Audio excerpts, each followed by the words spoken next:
모세가 장막 세우기를 끝내고 그것에 기름을 발라 거룩히 구별하고 또 그 모든 기구와 제단과 그 모든 기물에 기름을 발라 거룩히 구별한 날에 이스라엘 지휘관들 곧 그들의 조상의 가문의 우두머리들이요 그 지파의 지휘관으로서 그 계수함을 받은 자의 감독된 자들이 헌물을 드렸으니 그들이 여호와께 드린 헌물은 덮개에 있는 수레 6대와 소 12마리이니 지휘관 2사람의 수레가 하나씩이요 지휘관 1사람의 소가 1마리씩이라 그것들을 장막 앞에 드린지라. 여호와께서 모세에게 말씀하여 이르시되 그것을 그들에게서 받아 레위인에게 주어 각기 직임대로 회막 봉사에 쓰게 할지니라. 모세가 수레와 소를 받아 레위인에게 주었으니 곧 게르손 자손들에게는 그들의 직임대로 수레 2과 소 4마리를 주었고 므라리 자손들에게는 그들의 직임대로 수레 4과 소 8마리를 주고 제사장 아론의 아들 이다말에게 감독하게 하였으나 고핫 자손에게는 주지 아니하였으니 그들의 성소의 직임은 그 어깨로 매는 일을 하는 까닭이었더라. 제단에 기름을 바르던 날에 지휘관들이 제단의 봉헌을 위하여 헌물을 가져다가 그 헌물을 제단 앞에 드리니라. 여호와께서 모세에게 이르시기를 지휘관들은 하루 1사람씩 제단에 봉헌물을 드릴지니라 하셨더라. 날씨가 많이 추워졌는데 이렇게 열심히 새벽 예배 나오셔서 감사드립니다. 건강한 모습으로 더 기도하며 또 은혜 충만한 하루가 될 수 있기를 주님의 이름으로 축원합니다. 민수기를 계속 우리 부목사님들 토요일 주일 이렇게 묵상하고 있는데요. 오늘은 민수기 7장 말씀을 함께 묵상하고 또 기도하기 원합니다. 여러분, 오늘 본문에서는 앞에 6장에 이어서 속건제 그리고 화목제의 규례가 언급되어 있습니다. 하나님 앞에 드리는 제사의 방법이죠. 속건제와 화목제 규례. 좀 더 구체적으로 이야기하자면은 하나님께 드리는 속건제사와 화목제사에서 제사장의 목과 그 제물을 먹는 규례가 기록되어 있습니다. 특히 제사의 종류와 방법에 대해서 세밀한 부분까지 지시하시는 하나님의 섭리가 매우 놀랍습니다. 우리가 민수기에 보면은 레위기도 마찬가지고요. 하나님 앞에 제사를 드리는 예배를 드리는 데 있어서 그것을 그냥 헐렁하게 넘어가는 것이 아니라 아주 세밀한 부분까지 제사를 드리는 방법까지 하나님께서 지시하시고 명령하신 것을 볼 수가 있습니다. 이것은 단순한 것이 아니라 하나님의 방법이고 하나님의 섭리라고 우리는 이해를 해야 됩니다. 하나님의 방법이 있다는 거죠. 여러분, 오늘 본문 민수기 7장은 인구조사를 이제 마쳤습니다. 인구조사가 종결된 출애굽 제2년 1월 1일부터 있었던 성막봉헌식, 장막이죠. 성막봉헌식에 대한 내용을 기록하고 있습니다. 특히 하나님께 드려지는 예물에 대해서 구체적으로 말해주고 있습니다. 1절 말씀을 다시 한번 보겠습니다. 모세가 장막 세우기를 끝내고 그것에 기름을 발라 거룩히 구별하고 또 그 모든 기구와 제단과 그 모든 기물에 기름을 발라 거룩히 구별한 날에. 이 말씀을 보시면은 이렇게 눈에 이렇게 들어오는 것이 있습니다. 그것이 뭐냐면은 기름을 발라서 거룩히 구별하였다는 것입니다. 성막에 있는, 장막에 있는 모든 기구와 제단과 그 모든 기물에 기름을 발라서 거룩히 구별했다는 거예요. 지금으로 치면은 여러분들이 앉아있는 자리, 그리고 이 강대상, 이 성전에 있는 모든 기구에 뭘 발랐다고요? 기름을 발라서 구별된 것이다. 그렇게 했다는 것이죠. 이 마이크에도 기름을 발랐다는 것입니다. 우리가 직접 기름을 바르지 않지만은 우리의 생각이, 우리의 사고가 이건 뭐예요? 성전에 있는 모든 기구, 이런 것들, 여러분들이 앉아있는 자리까지도 이것은 무엇입니까? 하나님께서 기름을 발라서 구별되게 세워주셨다는 것입니다. 그런 인식을 가지고 우리가 교회의 기명이나 이런 것들을 잘 관리를 해야 되는 거예요. 중요하다는 것이죠. 첫 번째로 하나님께 드려지는 예물에 뭘 발랐습니까? 기름을 발라서 구별했음을 보여주고 있습니다. 여러분, 기름이라는 것은 특별히 성별의 의미가 있습니다. 이스라엘의 왕들을 세울 때는 반드시 기름불을 취하여서 그 머리 위에 부었습니다. 그리고 하나님의 선지자가 기도하면서 왕으로 세웠습니다. 그 왕뿐만이 아니라 제사장을 세울 때에도 역시 기름을 부어서 세웠습니다. 여호와의 장막 속에 있는 단이나 기물들 모든 것에 기름을 발라 성별하게 구별하게 한 것입니다. 그러므로 하나님께서 받으시는 예물은요, 거룩하게 구별해 드려져야 한다는 것입니다. 뿐만 아니라 모든 그리스도인들은 거룩한 성전과 같은 존재라고 볼 수가 있습니다.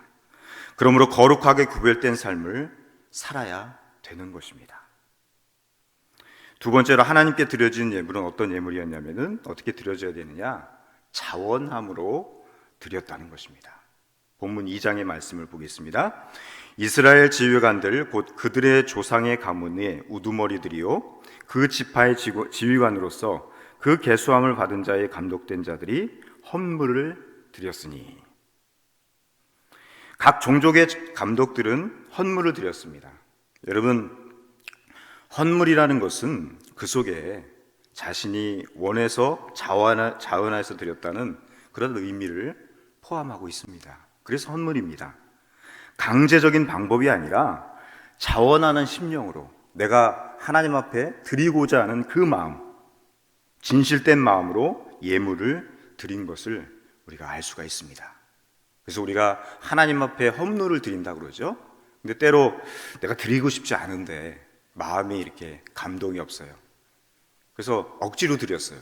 근데 사실 그것은 헌물이라고 볼 수가 없습니다. 그냥 드린 것이지 진정한 헌물이라고 볼 수가 없는 거예요.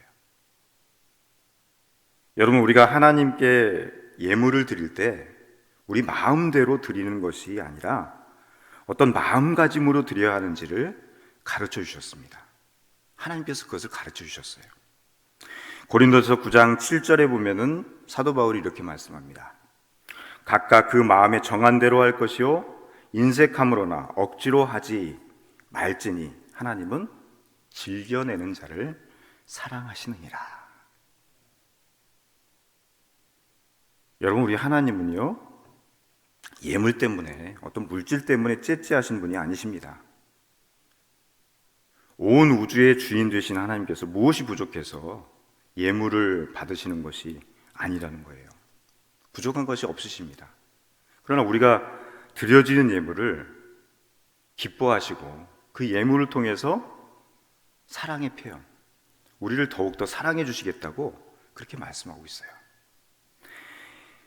예물 속에 담겨진 사람들의 정성을 받으시고 그와 더욱 돈독한 유대 관계를 맺어서 참다운 교제를 나누기를 원하시는 분이 하나님의 뜻입니다. 예물이 그저 정성스러이 드리는 물질에 그치는 것이 아니라 예물은, 우리가 드려진 헌물, 예물은 곧 하나님과의 관계이며 교제라고 볼 수가 있습니다. 그냥 단순하게 물질을 드려서 그것이 물질을 기쁘시게 하는 것이 아니라 그 물질을 통해서 하나님은 우리와 영적인 교제를 맺으시고 또 그 교제를 통해서 더욱더 가까이 하기를 원하신다는 거예요.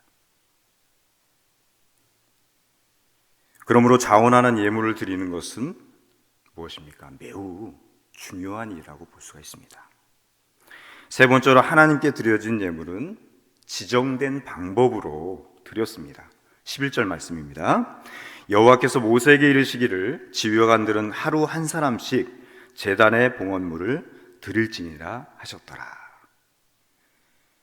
그래서 제물을 드리면서 드리는 이 예배, 제사지요, 그 내용을 11절까지 말씀하시면서 간추려 말씀하신 것이죠.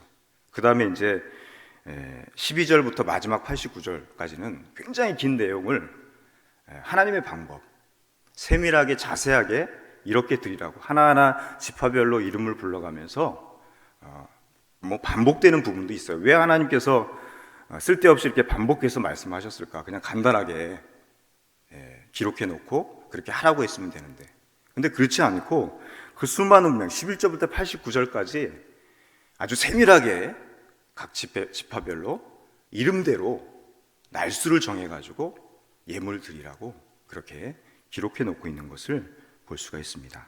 하나님의 방법이 있다는 거죠. 우리가 하나님께 예물을 드리는 데 있어서 내 임의로 드려서는 안 되고 하나님께서 정해주신 방법으로 드려야 함을 말씀하고 있는 것입니다. 즉 성경에 기록된 예물의 종류와 방법, 그리고 절기에 따라서 하나님 앞에 드려지는 예물이 달랐고, 또 준비해서 드리는 모습이 달랐고, 또 그 방법대로 드려지는 방법이 또 달랐다는 것입니다. 왜 그럴까요? 하나님께서는 질서의 하나님이시기 때문입니다. 온 우주를 창조하실 정도로 광대하시지만은 또한 우리 머리털까지 세심화되신 그런 분이 하나님이십니다. 그 하나님을 우리가 고백하기 때문에, 그런 하나님으로 고백하기 때문에 하나님이 주신 방법대로 세밀하게 우리가 예물을 드릴 때도 그런 방법을 통해서 드려야 된다는 것입니다. 이 말씀에 따라서 우리가 오늘날 주님 앞에 예물을 드릴 때 우리 주님께서 우리를 위해서 십자가에 달려 돌아가심을 기억해야 합니다. 여러분, 예물을 드릴 때 그런 마음이 들 때가 있어요. 물론 이제 자원하는 마음으로, 감사하는 마음으로 드리지만은 때로는 좀 이렇게 우리가 쓸 것도 많고 부족한 것도 많고 그럴 때가 있잖아요. 그러면 어떻습니까? 아까울 때가 있어요. 저도 목사지만은 11조를 드릴 때 이 11조를 안 드리면은 그것 가지고 쓸 것도 많고 또 할 일도 많이 있잖아요. 그럴 때마다 무엇을 기억하냐면은 나에게 베풀으신 은혜, 구원의 감격, 피값, 죽음으로써 그 값을 지불하신, 우리가 무엇을 가지고 어떤 예물을 많이 드린다고 해도 우리 주님께서 우리에게 베풀으신 사랑, 그 구원의 감격, 구원의 은혜를 어떻게 보답할 수 있겠습니까? 그렇게 생각하면은 우리가 하나님 앞에 드리는 어떤 예물, 그 분량이 많고 액수가 많은 것에 상관없이 감사한 마음으로 드릴 수가 있다는 것입니다. 그래서 여러분들 아까울 때는 꼭 그것을 기억하세요. 주님의 은혜, 십자가의 은혜. 그것을 기억하고 더 감사하는 마음으로 드릴 수 있는 저와 여러분들에게 소원합니다. 또한 하나님께 드려진 예물은 단순히 물질만 의미하지 않습니다. 자신이 가진 시간, 내가 가진 시간, 그리고 지식, 건강, 이런 모든 것들이 하나님 앞에 드려진 예물이 될 수 있는 것입니다. 우리는 하나님의 거룩한 성전입니다. 성별된 삶을 살기 위해서 얼마나 힘쓰고 있는지 우리의 삶을 살펴볼 필요가 있습니다. 예물 드리는 일에도 또 봉사를 하는데도 하나님께서는 자원하는 자를 기뻐하시는데, 나는 과연 그런 자원함이 있는가? 아니면은 억지로 누가 시켜서 그렇게 하고 있지는 않은가? 생각해 볼 수 있는 그런 마음이 필요합니다. 본문 15절 말씀 읽지는 않았지만은 구체적인 방법을 좀 보도록 하겠습니다. 15절 말씀입니다. 또 번제물로 수송아지 한 마리와 순양 한 마리와 1년 된 어린 순양 한 마리이며, 계속해서 17절입니다. 화목제물로 소 2마리와 순양 5마리와 순염도 5마리와 1년 된 어린 순양 5마리라. 이는 아미나답의 아들 나손의 헌물이었더라. 구약에서 번제는 우리의 헌신에 해당하는 제물입니다. 다 태워드리는 헌신. 그리고 화목제는 우리의 감사의 예물과 같은 것이라고 볼 수가 있습니다. 따라서 백성들이 번제와 화목제를 드렸다는 것은 헌신을 다짐하고 하나님의 은혜에 감사를 잊지 말 것을 다짐하는 그러한 일종의 거룩한 행위였습니다. 여러분, 진정한 행복은 어디로부터 오는지 아십니까? 진정한 행복은 감사로부터 오는 것입니다. 인간과 동물의 차이점은 감사할 수 있느냐 없느냐의 차이입니다. 부패한 인간의 대표적인 모습은요, 감사가 없는 것입니다. 감사가 없는 사람은 마음이 굳어져서 무지합니다. 여러분, 내가 감사가 없다는 것은 교만하다는 거예요. 교만한 사람은 감사가 없습니다. 또 감사가 없으면은 교만해질 수밖에 없습니다. 예수님은 이 땅에 오셔서 머리둘 곳조차 없으셨습니다. 하지만은 예수님은 감사가 충만한 삶을 사셨습니다. 예수님은 어떻게 감사했을까요? 첫째로 작은 것에 감사했습니다. 요한복음 6장 11절 말씀에 보면은 예수께서 떡을 가져 축사하신 후에 앉아있는 자들에게 나눠주시고 물고기도 그렇게 그들의 온대로 주시니라. 여러분, 우리가 잘 아는 오병이어의 기적입니다. 오병이어는 예수님이 먹을 것을 해결해야 하는 5천 명이라는 그러한 사람에 비해서 너무 보잘것없는 그러한 것이었습니다. 그 작고 보잘것없는 것으로 남자만 5천 명이 먹고도 남은 것이 12바구니나 남는 그런 역사가 일어났습니다. 작고 보잘것없는 것에서 감사할 때 바로 크고 놀라운 것으로 채워진다는 것을 예수님께서 가르쳐 주신 것입니다. 여러분, 하나님이 주신 작은 것들에 감사해야 돼요. 뭐 큰 것들, 우리는 그렇지 않습니까? 큰 것 주신 것들에 대해서만 감사를 합니다. 그러나 정말 기적은요, 하나님께서 우리에게 주신 작은 것들에 대해서 감사할 때 우리가 기적을 맛볼 수 있다는 겁니다. 그것이 하나님의 원리입니다. 둘째로 예수님은 감사할 수 없는 상황에서도 감사하셨어요. 요한복음 11장 41절에 이렇게 말씀하고 있습니다. 돌들을 옮겨 놓으니 예수께서 눈을 들어 우러러보시고 이르시되 아버지여 내 말을 들으신 것을 감사하나이다. 예수님의 감사기도입니다. 예수님께서는 나사로의 무덤 앞에서, 죽음 앞에서 아버지여 내 말을 들으신 것을 감사하나이다. 항상 내 말을 들으시는 줄을 내가 알았나이다. 그렇게 감사기도를 드렸습니다. 여러분, 우리는 어려운 일을 만나면은 베풀어 주신 은혜를 잊기 쉽습니다. 그러나 어떤 상황에서도 하나님께서 살아계시고 역사하심을 믿는 예수님은 감사기도를 드렸습니다. 절대적인 믿음으로 기도하신 예수님은 나사로를 죽음에서 불러내시고 살리셨습니다. 또 예수님은 죽음 앞에서도 감사하셨습니다. 마태복음 26장 27절의 말씀에 이렇게 기록하고 있습니다. 또 잔을 가지사 감사기도 하시고 그들에게 주시며 이르시되 너희가 다 이것을 마시라. 예수님께서 최후의 만찬을 통해서 제자들에게 떡과 포도주를 주로 축복해 주셨습니다. 나눠주시면서, 떼어주시면서. 이것은 예수님께서 십자가의 고난과 죽음을 알려주는 것이었습니다. 이러한 최악의 상황에서도 죽음 앞에서 최상의 감사를 드린 분이 누구십니까? 우리 주님, 예수님이십니다. 예수님의 감사처럼 우리가 어떤 상황과 환경에서도 감사하면서 그렇게 기도할 때 기적을 가져오게 될 줄로 믿습니다. 여러분, 올 한해 2021년도도 이제 한 달여밖에 남지 않았습니다.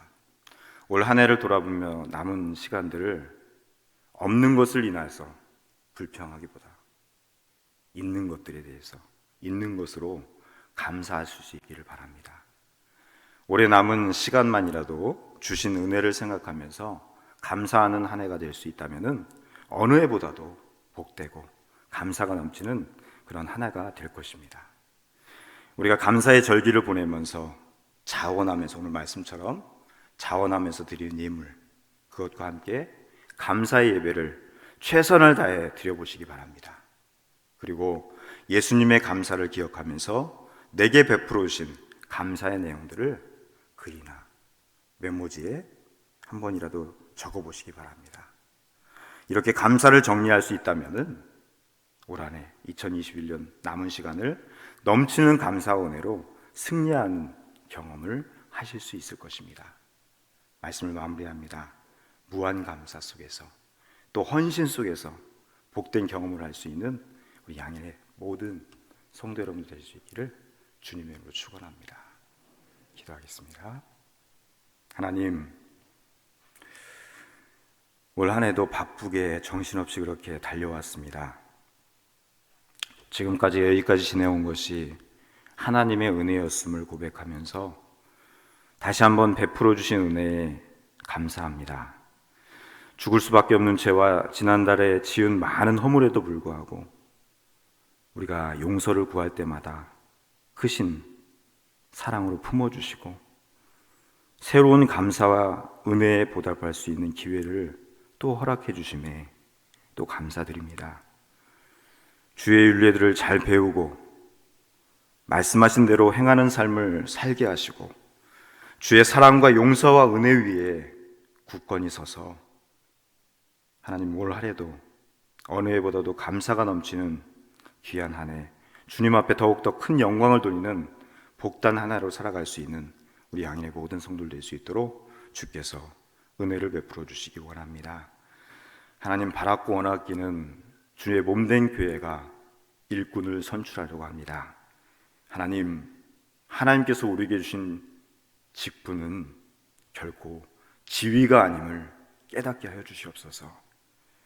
정말 섬기는 모습으로, 헌신하는 모습으로, 자원하는 모습으로 하나님이 주신 직분을 잘 감당할 수 있는, 그래서 칭찬받을 수 있는 충성스러운 일꾼들이 될 수 있도록, 그런 일꾼들이 선출되어 줄 수 있도록 주께서 은혜를 베풀어 주시옵소서. 주의 몸된 교회가 평안히 든든히 서게 하시고 하나님께서 일일이 기름 부으시고 세워주신 종들, 또 기름 부으시고 기름을 발라서 구별되게 세워주신 모든 성전의 기물들 하나님 귀하게 여기고 또 성도들을 귀하게 여길 수 있는 마음 주셔서 헌신하는 마음으로 하나님 하루하루를 살아갈 수 있는 감사의 사람들, 예수님께서 우리에게 보여주신 그 감사의 내용을 실천하며 살아갈 수 있는 우리 양의 모든 성도들 되게 하여 주시옵소서. 내게 주어진 하루를 감사하며 작은 것에 감사하며 그 작은 것에 감사함을 통하여서 놀라운 오병이어와 같은 기적을 볼 수 있는 우리 양일의 모든 성도들 되게 하여 주시옵소서. 예수님의 이름으로 간절히 기도합니다. 아멘.